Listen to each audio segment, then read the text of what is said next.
Bienvenue encore cette semaine à Hockey le magazine. Jasmin, tu veux nous parler de hockey-ball? Bien, tout à fait. Deck Hockey Montérégie, c'est une nouvelle association qu'on a cette année, qu'on est fiers d'avoir à Hockey le magazine. On va aller voir leurs installations et leurs équipements. Tu vas voir, Danny, qui sont très bien installés pour recevoir les gens, pour des gros tournois notamment. Et j'ai bien hâte de vous présenter cela. Et on va aller faire un tour en gymnase aussi avec Stéphane Dubé. Ça fait toujours du bien d'aller faire un petit tour au gymnase. Un petit peu d'exercice. Et parlant d'exercice, avec Denis Chalifou, on sera sur la glace pour travailler les open face, donc position des patins, changement de direction.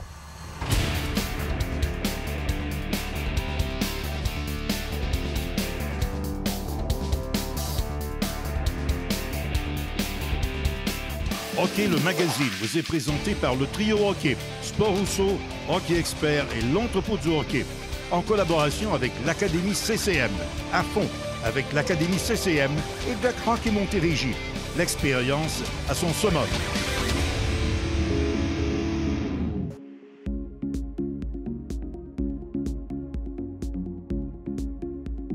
Bien, ce qui est le fun du deck hockey, justement, en ce moment, pourquoi ça connaît une ascension de la sorte, c'est l'utilisation des équipements sportifs de haute qualité. À peu près tous les centres de deck au Québec sont rendus avec des installations de la sorte, ce qui fait que ça rend le sport vraiment sérieux, crédible, puis que les gens adhèrent au sport parce qu'il y a une uniformité qui est vraiment presque standardisée à travers le Québec. Donc, on utilise des surfaces professionnelles, des vraies bandes comme le hockey sur glace Ce qui est le fun, c'est qu'on peut prédire les rebonds. Donc, c'est important d'avoir des bandes de qualité. Même affaire pour le plancher. Le plancher est composé d'une tuile de plastique qui est vraiment haute performance. Là. Il y a eu beaucoup d'avancées technologiques par rapport aux tuiles parce qu'eux autres aussi, pourquoi on appelle ça le deck, c'est que dans le fond, c'est le même principe que les ponts. C'est prévu pour prendre de l'expansion. Avec le soleil, ça emmagasine la chaleur, ça prend de l'expansion. Donc, c'est vraiment comme un plancher vivant. Ça s'étend, puis c'est pour ça que c'est important d'avoir des surfaces de qualité pour empêcher justement que ça vienne s'accoter sur des objets puis que ça vienne waver, puis que là, on a des bulles sur la surface. On ne connaît pas ça. En dessous des surfaces, on utilise soit de la poussière de roche, soit du béton, soit de l'asphalte, mais c'est important d'avoir une surface qui est nivelée pour justement éviter les blessures, surtout contrôler les rebonds sur les surfaces et puis d'avoir un sport qui est vraiment de haut niveau. La particularité au deck hockey des buts, c'est qu'ils sont plus petits. Donc, sur glace, les standards, c'est 4 pieds par 6 pieds. Au deck hockey, nous, on joue avec 4 pieds par 5 pieds. Ça, c'est pas mal standard partout au Québec. Ça laisse pas beaucoup de place parce que les gardiens sont gros d'un filet. Mais par contre, la balle, elle voyage vraiment plus rapidement qu'une rondelle. Puis c'est surtout, on peut mettre de l'effet dans la balle, ce qui fait en sorte qu'elle peut avoir des courbes. Fait que ça rend ça difficile pour les gardiens, finalement, là, de voir la balle passer aussi rapidement. Là. Au niveau de l'équipement pour les joueurs, il y a différents types d'équipements. On a des casques adaptés au deck hockey, on a des gants adaptés au deck hockey. Et puis, on a les jambières, qui ont eu beaucoup d'évolution. Ils respirent plus, sont plus petites. Mais sont aussi performantes parce que la balle qu'on utilise pour le deck hockey, elle contient du gel dedans ou de l'eau selon les endroits. Et puis ça fait en sorte qu'elle ne rebondit pas comme une Super Ball. Ça fait vraiment comme des petits bonds, puis elle reste au sol. Mais ça fait aussi qu'elle est un peu plus lourde. Fait que quand il y a des lancers, ça fait mal. C'est sûr que ça pince quand tu le reçois. Mais les équipements sont vraiment bien adaptés. Il y a deux grands équipementiers de deck hockey ici au Québec avec qui nous, on fait affaire au deck hockey Montérégie. C'est la compagnie Napper et puis la compagnie Legend Ball Hockey Gear qui sont vraiment les spécialistes du deck hockey. Ils se spécialisent que là-dedans. Ce qui fait en sorte que les équipements sont vraiment adaptés aux joueurs. Ça a été créé par des joueurs, pour des joueurs. Quand il pleut, on n'arrête pas de jouer. C'est un sport qui joue beau temps, mauvais temps, un peu comme le soccer, le football, les compagnies, tous les sports qui jouent à l'extérieur, le baseball. Par contre, comme on joue sur une surface de plastique, ça peut devenir extrêmement glissant. C'est pour ça que les entreprises, les équipementiers du Québec ont pensé à ça, qui ont créé des chaussures pour jouer sur un type de surface de plastique qui empêche de glisser. C'est pas à 100 %, mais par contre, comme au moins 90-95 %, personnellement, je joue avec des souliers de pluie. Et puis, on a l'impression de jouer au sec, tout simplement. Donc, même s'il pleut, on n'arrête pas de jouer, on continue. Et puis, ça permet de ne pas reporter dans le temps, tout le temps, les matchs qui se jouent dehors. Là. Ici, au deck hockey Montérégie, on joue de jour comme de soir, donc c'est important d'avoir un bon éclairage. On fonctionne avec de l'éclairage au LED. Cet éclairage-là est vraiment uniformisé en ce moment au Québec. Tout le monde utilise ce type d'éclairage-là parce que justement, il n'y a pas de coin sombre. Puis on a un partenariat avec Hydro-Québec. C'est une subvention qui fait en sorte que, dans le fond, que les lumières sont absorbées en subvention. Donc, c'est 80-20. Et puis, ça fait en sorte que ça permet de rendre accessible au centre de deck hockey de l'éclairage de haute qualité à moindre frais. Pour nous, au Deck Hockey Montérégie, le fait que tous nos équipements sont faits au Québec par des équipementiers québécois, bien, c'est sûr que c'est une fierté parce que, étant québécois, bien, c'est sûr qu'on essaie d'encourager local, on essaie d'encourager l'économie du Québec. Comme les gens sont ultra reconnaissants envers nous, bien, nous, on l'est envers les équipementiers. Fait qu'on se permet d'être fiers et d'encourager les équipementiers du Québec. On se retrouve chez Collecte Édition pour notre question de la semaine avec Pierre. Et Pierre, cette semaine, on revient sur des gens qui ont le plaisir de collectionner les cartes d'un seul joueur en particulier. C'est pas toujours tout le monde qui a envie de collectionner les cartes de toute une année au complet. Et quand tu es partisan d'un seul joueur, bien, ça devient ça la passion un peu. Oui, exactement. Il y en a qui vont vouloir suivre un joueur pendant toute leur carrière. Moi, par exemple, je collectionne Patrick Roy depuis longtemps. Il y en a d'autres que ça va être de Crosby, McDavid. Ça fait changement de collectionner une série complète ou de collectionner, mettons, juste un type de carte. Est-ce que pour des collectionneurs, c'est possible d'avoir toutes les cartes en circulation de des joueurs aussi populaires que ceux que tu viens de nommer? Il y en a tellement en circulation, des variétés de cartes.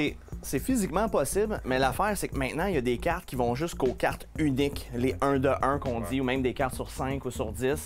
C'est quand même difficile à acquérir parce que non seulement elles sont dispendieuses, mais en plus, bien, il faut que la personne veuille s'en départir aussi. Oui, tout à fait. Bien, on va aller à notre question de la semaine, justement, à ce sujet-là. On se demande donc cette semaine combien y a-t-il de variétés de cartes de Carey Price différentes en circulation? SA 598, B 983, C 1525 ou D 5544? La réponse après la pause.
On se demandait avant la pause combien y avait-il de variétés de cartes différentes de Carey Price en circulation.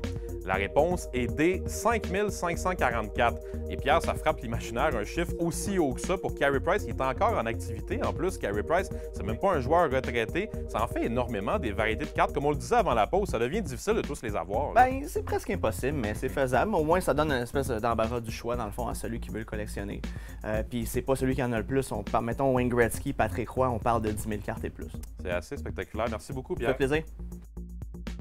On est de retour cette semaine au Centre Perform Plus de Boisbriand avec Stéphane Dubé pour une autre capsule d'entraînement. Et Stéphane, cette semaine, on va se concentrer non pas seulement sur les mouvements latéraux, mais vraiment sur les croisements, une situation qui arrive évidemment énormément en match. Effectivement, souvent, c'est une situation qui arrive très souvent dans un match.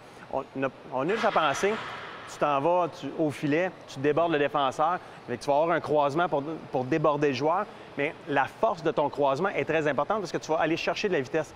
Important de le recréer en gymnase. Ouais. Fait qu'on va avoir des éducatifs pour améliorer la force explosive et la puissance. Fait qu'on va avoir 3 éducatifs. Est-ce que la manière avec laquelle tu travailles des mouvements simplement latéraux et ceux des croisements, est-ce que c'est très différent? Est-ce que c'est complètement des programmes différents? Un petit peu différent, oui, mais c'est surtout les deux sont complémentaires l'un à l'autre pour vraiment aller chercher ta force explosive quand tu es en accélération et aussi quand tu es en croisement. Parce que c'est important. Trop souvent, je vois des joueurs qui vont venir déborder le défenseur et qui perdent de la vitesse quand ils se mettent à croiser. Donc aujourd'hui, c'est vraiment de travailler cette composante-là pour avoir le maximum de force et le maximum de vitesse dans ton croisement. Et c'est Nathan Légaré qui sera encore avec nous pour regarder ces exercices. Comme premier exercice, on va travailler un mouvement de croisée avec résistance. Pour les besoins de la cause, présentement, on a un Prowler, l'équipement que nous, on a à notre disponibilité. À la maison, si tu n'as pas cet équipement-là, tu peux travailler avec une résistance où c'est quelqu'un qui va venir te donner la résistance. Important mouvement bas, en contrôle. C'est vraiment un mouvement de force de croisement. Comme deuxième exercice, on va proposer un mouvement de force-vitesse. Donc, un mouvement croisé qui finit avec une légère explosion, un petit saut. Et on va aussi, à la fin du mouvement, Nathan vient garder une pause de 1 à 2 secondes. C'est qu'en plus de travailler la force explosive, on vient travailler la stabilité unilatérale. J'aime bien combiner, maximiser l'exercice avec plusieurs composantes. Pour l'exercice, on utilise un câble, donc on peut utiliser la charge vraiment en fonction du niveau de joueur. Encore une fois, si à la maison, vous n'avez pas ce genre d'équipement-là, ça peut se faire avec d'autres types de résistance, comme un tubing. Comme troisième exercice, on va proposer un mouvement vraiment de puissance. Donc, on a montré un mouvement de force, on a montré un mouvement de force-explosion. Là, on est vraiment en explosivité. Un crossover skating jump, donc c'est un mouvement de patin en croisé avec un mouvement pliométrique, un saut à la fin. Vraiment, on met l'emphase sur l'explosion pour ce mouvement-là. Stéphane, avec le contexte qu'on connaît depuis 2 ans, on est quand même toujours à la recherche de solutions pour adapter l'entraînement à la maison. On ne le souhaite pas, évidemment, qu'on ait à le faire, mais est-ce que ce sont ce genre d'entraînement-là qui peut se faire à la maison? Effectivement. Aujourd'hui, on le fait avec de l'équipement, que c'est pas nécessairement tout le monde qui peut avoir accès, mais les exercices qu'on a fait aujourd'hui peuvent se faire à la maison avec une résistance manuelle, ça peut se faire avec des cordes, ça peut se faire avec des élastiques. Donc, c'est facile à adapter à l'extérieur. Donc, ça peut se faire à la maison ou dans un parc. C'est quelque chose qui est facile à adapter, puis c'est important de les faire aussi. Je te souhaite qu'on n'ait pas à les adapter à la maison et qu'on puisse rester en gymnase pour les prochains mois, les prochaines années. Je me le souhaite aussi. Merci beaucoup, Stéphane. Merci.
Cette chronique équipement vous est présentée par le Trio Hockey, Sport Rousseau, Hockey Expert et l'entrepôt du hockey.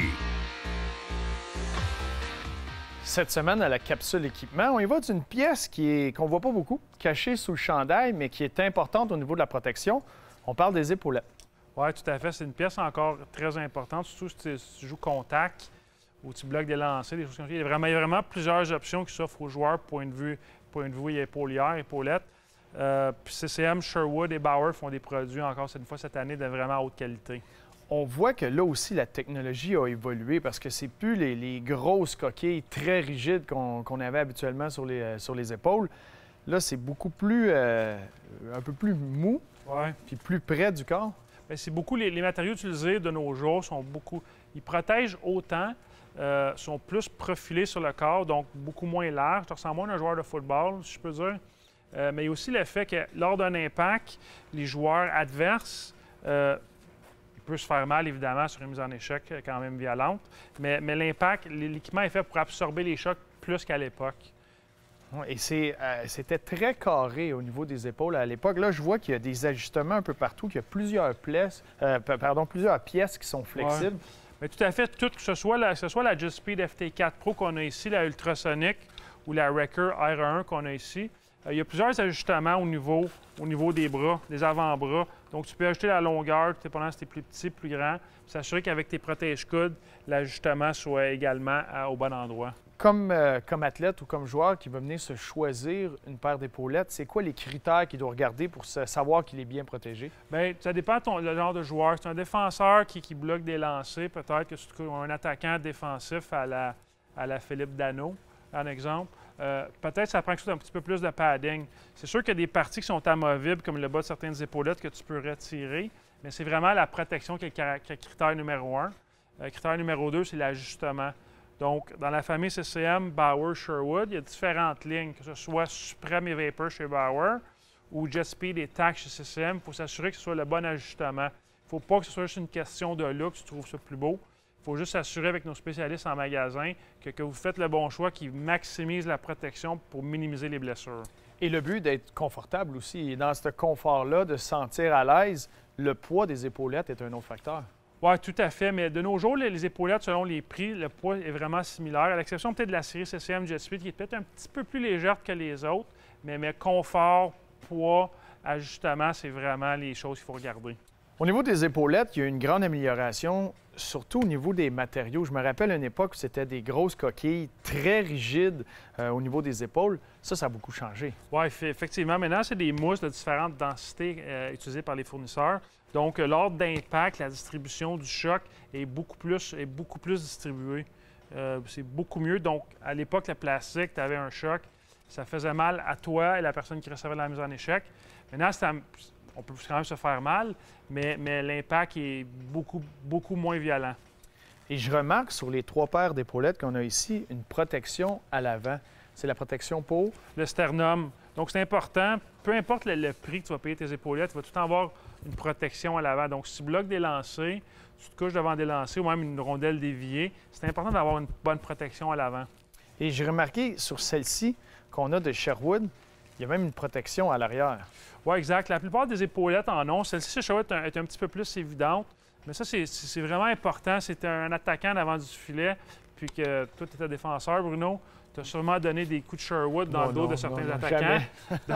donc, à ce moment-là, c'est important d'avoir une bonne protection à la colonne vertébrale. Eh bien, merci beaucoup. Très intéressant. Merci de nous avoir éclairé sur les épaulettes. La semaine prochaine, là, on s'attaque au monde des culottes. Merci tout le monde. Bonne semaine.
chronique sur la glace est une présentation de l'Académie CCM.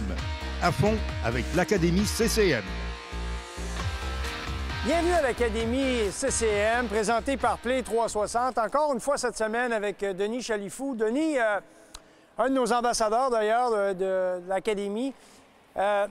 Écoute, c'est la prise d'information, les changements de direction, moi ce que j'appelle le contact visuel, ce qu'on appelle dans le langage courant la position open face. C'est quand même devenu presque vital pour les joueurs de hockey avec la vitesse ou la circulation.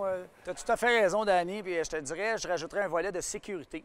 Oui. De positionner son bâton devient crucial dans la prise d'information, comme tu as mentionné. La tête doit bouger aussi, voir ce qui s'en vient devant soi. Une espèce de balayage. Hein? Exactement, pour éviter justement une mauvaise surprise qu'un joueur qui arrive et qu'on n'a pas vu venir. Fait que donc, dans cet élément-là qu'on va voir ici, l'importance que je vais mettre, ça va être le positionnement du bâton qui va faire en sorte que mes yeux vont être au bon endroit pour voir justement le trafic qui s'en vient devant soi. On regarde ce que ça donne. Alors, pour l'exercice ici qu'on va faire, j'ai parlé du open face en zone neutre. Ce qui est important, c'est le positionnement du bâton. Le focus de cet exercice-là, comme j'ai mentionné, là, on veut prendre le centre, mais ça va être d'aller placer le bâton dans la bonne direction. Moi, je fais une transition en zone neutre, je m'en viens lancer ici au filet. Je veux placer mon bâton devant moi. Fait que des fois, je vais avoir un gaucher ou un droitier. La différence, c'est d'avoir une main ou deux mains sur le bâton. Voici à quoi ça ressemble. Je pars ici, je patine vers le centre. Dégage le bâton devant, croisement, reçois la passe, deux mains et je m'en viens lancer au filet. Je freine au filet et je m'en viens me placer ici pour le prochain joueur. Et toi, tu vas aller te placer là-bas, on fait la rotation comme ça. C'est bon? Excellent. Position de base, une main sur le bâton, go! Viens-t'en dans le centre. Croisement, deux mains sur le bâton, vitesse, vitesse, vitesse, bonne passe. Super. Là, on va se placer. Good. Max, Max, go. Fais la passe, mon Elliott. Une main. On vient ici, mon Max. Max, Max, Max, Max. On arrête. Laisse-toi ici, Elliott. Très, très, très important. Je veux qu'on comprenne une chose. Le droitier, Max, on ne peut pas être timide d'arriver ici, Maxime, d'avoir le bâton prêt comme ça. Moi, je veux donner une cible facile aux joueurs. Donc, je dois dégager mon bras le plus loin possible pour lui montrer où que je veux la cible. Plus que la cible est loin, plus ça va être facile au passeur de recevoir cette passe-là. D'accord? Fait que dégage le bâton, dégage la main. On prend ça du début, mon Max. On accélère ça. Go! Dégage le bâton devant. Deux mains, super, good. On accélère. Amelia, go! Max fait la passe, deux mains, plie les genoux, croisement. On fait la passe. Excellent. Go! Plie les genoux. Deux mains sur le bâton, croisement, croisement, croisement. Excellent. Go! Plie les genoux, Lily Rose. Deux mains sur le bâton. Vraiment, là, l'idée, c'est d'avoir un contact visuel avec son coéquipier, sa coéquipière, en agissant de la sorte, en étant en mesure de donner une cible, voir son coéquipier, coéquipière, savoir si la passe est disponible, donc de s'ajuster, parce qu'il peut aussi que ton coéquipier ou ta coéquipière perde la rondelle à ce moment-là. Bien, évidemment, ça t'envoie le message qu'il faut freiner, il ne faut pas que tu t'éloignes de ta zone, tu t'éloignes de ton coéquipier, que tu viennes lui prêter main forte, tu demeures disponible pour une option de passe. On écoute ce que je veux avoir maintenant. Je veux avoir une certaine prise de vitesse. On est en transition en zone neutre. La game aujourd'hui est très rapide.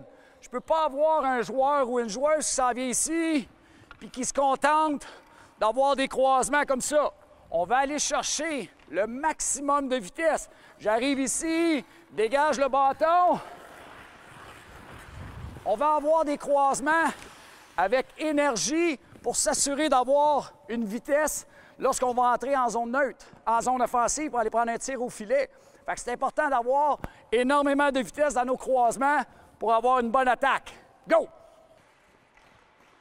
Deux mains sur le bâton. Croisement, croisement, croisement. Excellent.